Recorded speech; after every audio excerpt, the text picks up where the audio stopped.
Bienvenue dans cette deuxième vidéo formation gratuite dans le monde du trading où on va s'intéresser au lexique. Là, c'est plutôt un niveau avancé. Le but, ça va être de vulgariser finalement des principes qui existent et que vous en tiriez des idées pour la gestion de vos trades.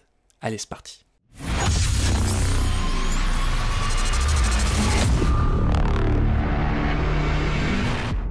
La première chose à voir, c'est le break-even. BE dans le jargon. Le break-even, c'est que finalement, quand notre cours va dans le sens qu'on a voulu, à un moment ou à un autre, on peut déplacer notre stop de protection au cours d'entrée, d'accord? Si bien que on ne risque plus rien. Si le cours se retourne, touc, et qu'il arrive sur justement notre break-even, on est juste coupé à égalité, on ne perd zéro, on fait en sorte de perdre zéro. Moi là, attention, je prends en compte le spread selon les actifs. Le gros avantage de tout ça, c'est que ça annule le risque.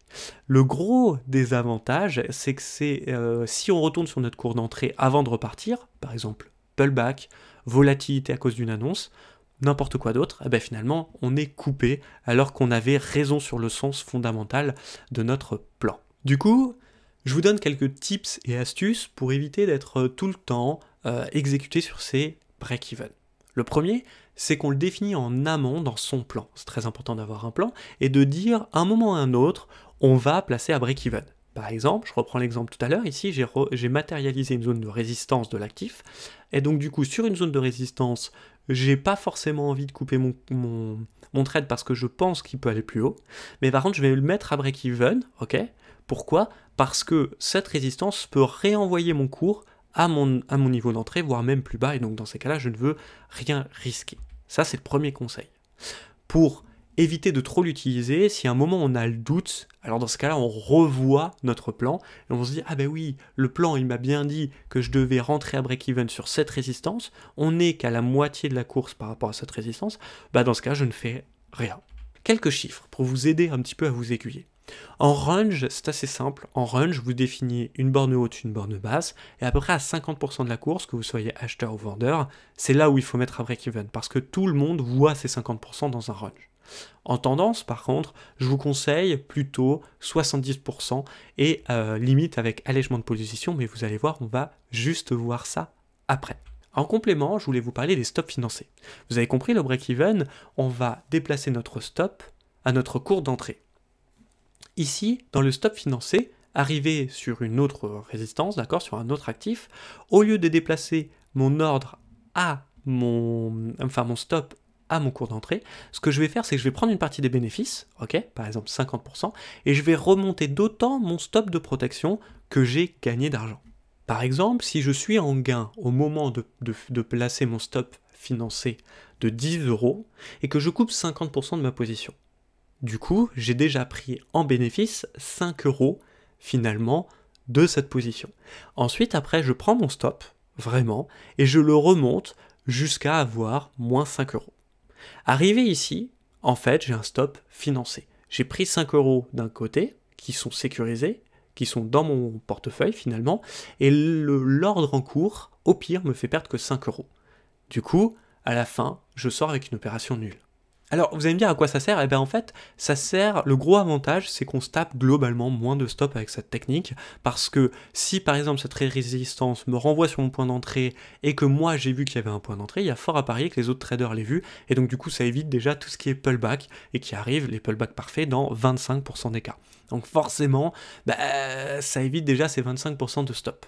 Le désavantage, c'est que la prise de bénéfice qu'on a fait ici ne sert qu'à financer un futur stop. Alors certes, si on a raison, on est content, mais si le cours se retourne et qu'il vient se taper mon stop, je n'ai pas l'avantage par rapport finalement au break-even d'avoir pris peut-être des bénéfices, et donc du coup qui vont financer d'autres stops de d'autres plans finalement, parce qu'il faut voir sur le long terme, sur le trading.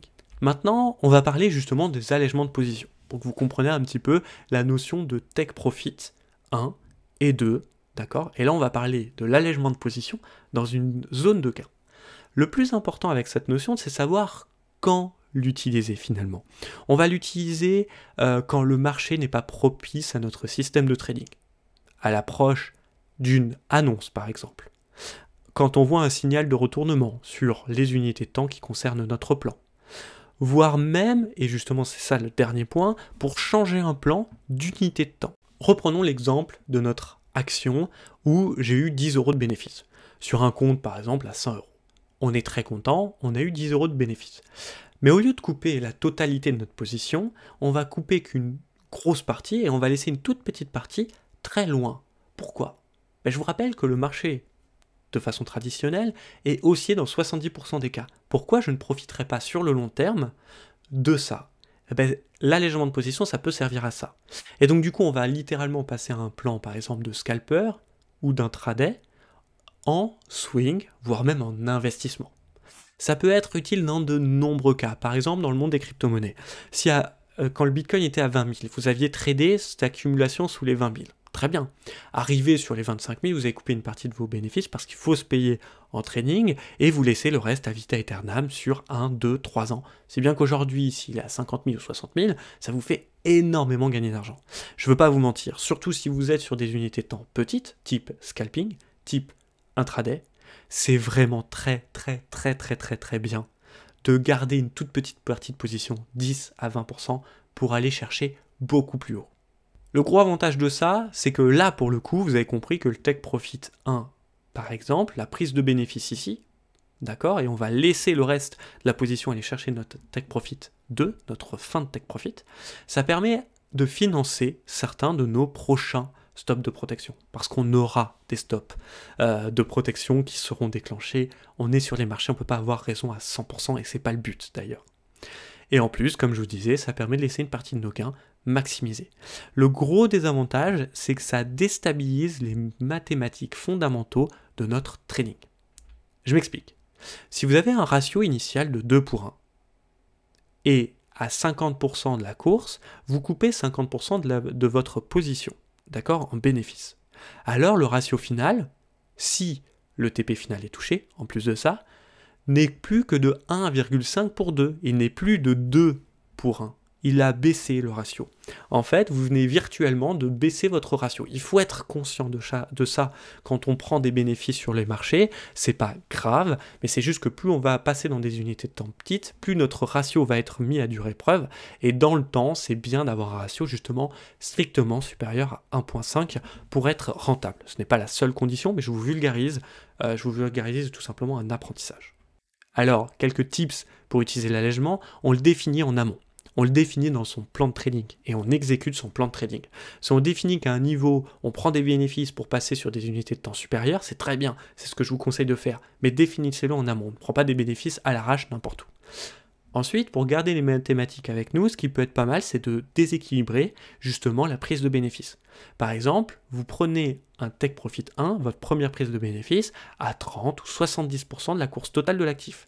Et là, du coup, si on reprend mon exemple des 50%, forcément, on a déséquilibré ces 50% de prise de bénéfice, et donc du coup, dans le temps, on va être rentable. Voilà le dernier tips que je vous montre en image, c'est qu'on laisse 10 à 20% en taille de position continuer beaucoup plus haut. D'accord? Ça marche extrêmement bien sur les actions et plus largement sur les marchés en tendance, comme nos amis les crypto-monnaies.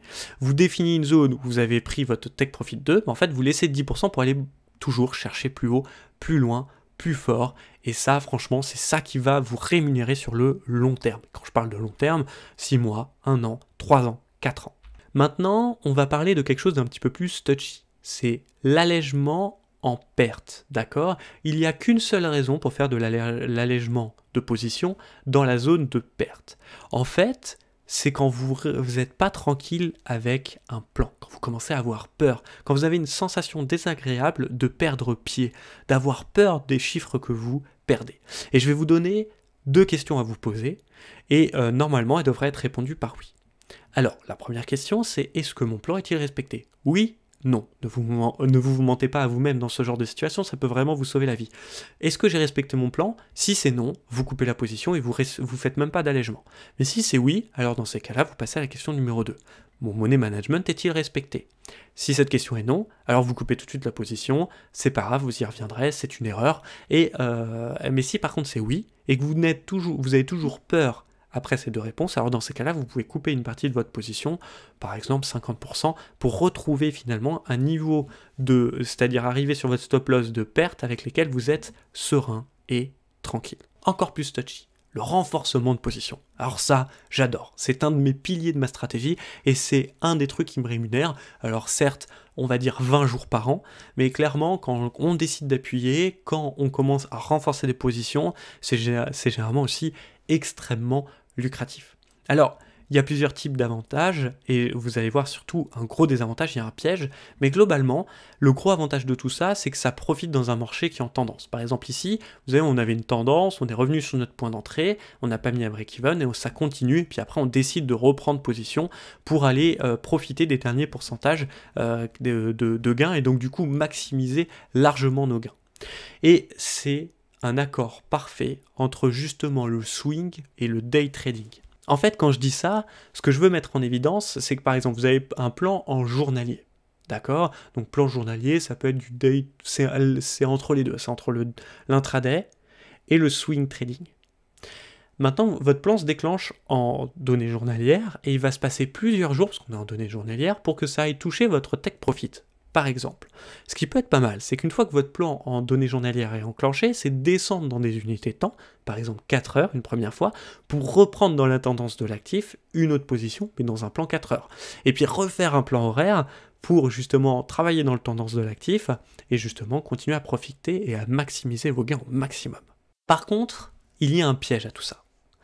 Ce que je vais vous dire, c'est que dans la zone de gain, moi ce que je fais, c'est que ma première position passe toujours après break-even. Je vous remonte l'exemple. Ma première position ici, le grand carré vert. Une fois que j'arrive dans ma zone où je me dis « Ah bah tiens, là je peux reprendre une position acheteuse pour maximiser », si je le fais, alors dans ce cas, je passe mon stop de protection de ma première position à break-even, donc à mon cours d'entrée, pour ne plus rien risquer. Comme ça, je n'empile pas le risque.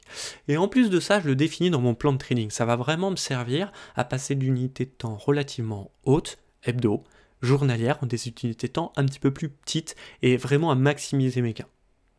Par contre, dans ma zone de perte, et c'est ça qui est extrêmement important, c'est la notion, vous devez absolument vous mettre des règles. Je vous ai mis une des questions. Mon money management est-il bon? Vous savez, je vous avais dit, est-ce que vous êtes tranquille avec la position dans laquelle vous êtes? Et si le marché commence à tomber?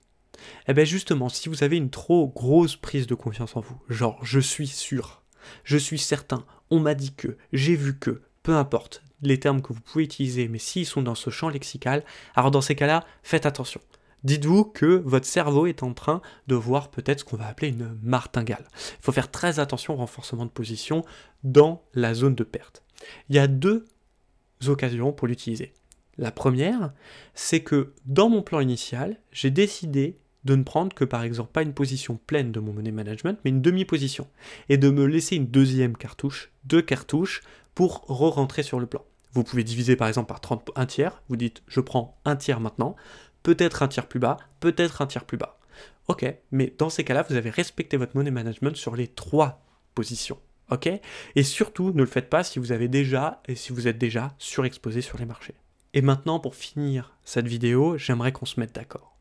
À chaque fois, finalement, que vous suivez une indication sur Internet, que vous suivez un plan de trading, un signal, une vidéo, peu importe quelle qu'elle soit, posez-vous la question, est-ce que je suis d'accord avec l'idée de trading proposée?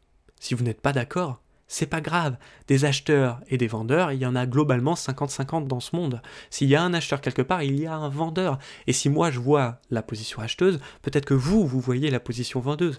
Dans ces cas-là, inspirez-vous de ce que moi je vous dis pour peut-être éventuellement vous mettre le doute, mais aussi éventuellement tout simplement se dire ok, moi en fait ça m'a renforcé ce qu'a dit Antonin, ce qu'a dit la vidéo, ce qu'a dit le signal de trading, m'a renforcé dans mon idée de vendre le marché plutôt que d'acheter. Je vais donc me suivre, suivez-vous, faites-vous confiance. Et la deuxième question que je vous pose, c'est est-ce que votre courtier, votre broker, vous permet de prendre le trade en respectant son money management. C'est très important, surtout quand on a des petits capitaux.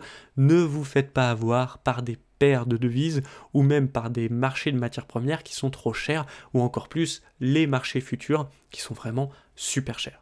J'en ai fini avec cette vidéo, j'espère qu'avec ça vous avez récupéré assez d'idées de trading pour vous créer votre propre méthode de trading parce que c'est ça le but.